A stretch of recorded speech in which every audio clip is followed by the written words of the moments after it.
संत श्री आसाराम जी बापू का जो इन्होंने विषय रखा, ये बहुत सुंदर जिज्ञासा है आपकी, और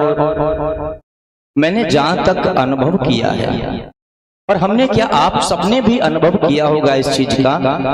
मैं तो अभी बालक ही हूं आप सबके सामने, हमारे बड़े वृद्ध सब बैठे हैं। एक समय वो हुआ करता था जब वैदिक वांग में हमारी सनातन संस्कृति किंचित विलुप्त होती नजर आ रही थी, यानी कब भौतिकता की जब विलासता बढ़ती चली गई, भौतिकता की विलासता में जब हमारे सनातन संस्कृति का जो सूर्य था वो कहीं डूबता हुआ नजर आ रहा था। ऐसे समय में संत श्री आसाराम जी बापू हमारे भारतीय सनातन संस्कृति को जिन्होंने एक नया आयाम दिया, जिन्होंने अपने अथक प्रयासों के द्वारा केवल हिंदू समाज को ही नहीं बल्कि सर्व समाज को प्रेम सौहार्द की शिक्षा दी और सबको एक सूत्र में बांधने का काम भी किया जिन्होंने। और सबसे बड़ी चीज ज्ञान के द्वारा, भक्ति के द्वारा, आचरण के द्वारा जिन्होंने हजारों नहीं बल्कि लाखों करोड़ों लोगों के जीवन को बदल दिया, उनकी मनस्थिति को बदल दिया, शाकाहार अपनाने का संदेश दिया जिन्होंने अच्छे समाज के, सुसंस्कृत समाज के स्थापना की बात की, और यहां तक कि नारी शक्ति के भी सशक्तिकरण की जिन्होंने बात की।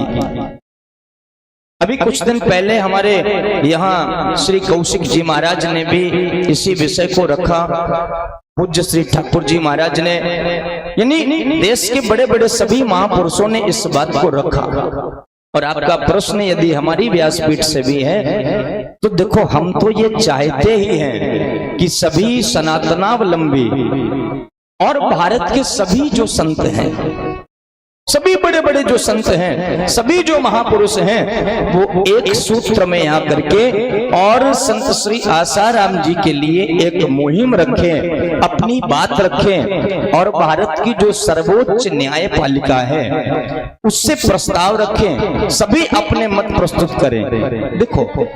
किसी एक व्यक्ति के कहने पर अगर हम किसी भी व्यक्ति को इतना बड़ा दोष लगा करके, कोई षड्यंत्र हो या किसी की बात हो, उसको अगर हम ऐसे कर सकते, और वो भी वृद्धावस्था में, आज 85-86 वर्ष के होंगे आयु में, लगभग 80 वर्ष के महाराज। हाँ, और स्वास्थ्य भी उनका गड़बड़ है। तो हम तो यही चाहते हैं अपनी व्यासपीठ से, अपने सभी देशवासियों से, सर्व समाज से हम रिक्वेस्ट करेंगे कि उनके लिए हम बीड़ा उठाएं, हम उनके लिए प्रयासरत हों, और भारत के सभी संतों को, महापुरुषों को, आचार्यों को, सर्व समाज को एकजुट होकर के हमारी सरकार से, हमारी न्यायपालिका से, इन पर विश्वास करके हमें इनसे अपनी बात रखनी चाहिए, और हमारे विचारों से वो सहमत होकर के उन महापुरुष को अगर वो रिहा करें और उनको पुनर् इस राष्ट्र को संवर्धन और संरक्षण के लिए प्रेषित करें, समाज में अग्रसर करें, तो महान दया होगी। और मैं तो अपने गोविंद से भी निवेदन करता हूं कि ऐसे महासंत जो हैं, महापुरुष हैं, उनको मुक्ति मिलनी ही चाहिए। हम यही कहते हैं, यही निवेदन है हमारा। बहुत बहुत धन्यवाद महाराज, आपका बहुत बहुत हम आभार व्यक्त करते हैं। अगला मेरा प्रश्न है कि हमारे बड़े बड़े नेता, क्योंकि आप एक बहुत बड़े चैनल से जुड़े हैं जी, और भारत के कई राज्यों में आपकी कथाएं होती हैं जी, तो मेरा प्रश्न है आपसे कि वर्तमान समय में हमारी जो भारत सरकार है उसमें बड़े बड़े नेता, उनका उद्घोषण होता है, घोषणा करते हैं कि भारत विश्व गुरु बनेगा जी। तो मैं आपके माध्यम से, आपके चैनल के माध्यम से पूछना चाहता हूं कि भारत विश्व गुरु कैसे बनेगा जब हमारे निर्दोष संत जिन्होंने पूरा जीवन अपने राष्ट्र को समर्पित कर दिया हो और वो जेल में बंद है, तो भारत विश्व गुरु कैसे बनेगा? ये मेरा प्रश्न है आपसे। हम यही समझते हैं भारत विश्व गुरु तभी हो पाएगा जब हमारे यहाँ संत समाज सुरक्षित होगा,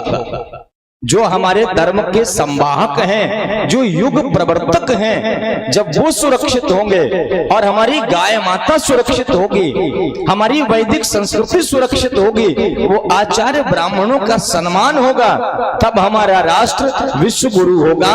और मैं अपने सभी लोगों से यही निवेदन करता हूं कि हम सबका पूरा जनमानस एक हो। और अभी हमारी वर्तमान जो सरकार है, माननीय मोदी जी की सरकार, बहुत अच्छे पैमाने पर काम किए जा रहे हैं राष्ट्र में। बहुत अच्छा समाज को एक दिशा दी है उन्होंने, समाज को पुनर्जागृत किया है। लेकिन उनसे भी मेरा निवेदन है कि इस बात को ध्यान में रख करके संत समाज को भी सुरक्षित करने का वो काम करें। यद्यपि किया भी है बहुत हद तक, लेकिन और भी इसमें थोड़ा सा विचार करें और सभी मिलकर के विचार करें तो बहुत अच्छा होगा और हमारा देश विश्व गुरु बनेगा, जो पूरे संसार का कल्याण करने का काम करेगा। बोलो राधे राधे राधे।